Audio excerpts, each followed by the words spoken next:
আপনি কি জানেন মৃত ব্যক্তিরা কখন বুঝতে পারে যে তারা মারা গেছে? মৃত ব্যক্তিরা প্রথমে বুঝতে পারে না যে সে মারা গেছে। মৃত ব্যক্তির মৃত্যুর পরে আত্মীয় স্বজনের কান্নাকাটি, গোসল দেওয়া, কাফন পরানো, এমনকি কবর দেওয়ার আগ পর্যন্ত সে মনে করে মৃত্যুর স্বপ্ন দেখতেছে।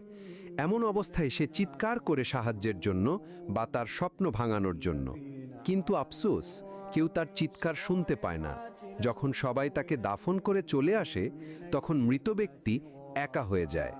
ঠিক তখনই মহান আল্লাহ তাআলা তার আত্মাকে পুনরায় তার দেহের মধ্যে ফিরিয়ে দেয়।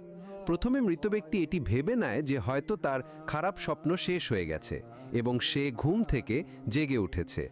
তাই সে আল্লাহর কাছে কৃতজ্ঞতা প্রকাশ করে। এরপর সে তার শরীর স্পর্শ করতে থাকে, যা কিনা সবেমাত্র দাফন করা হয়েছে।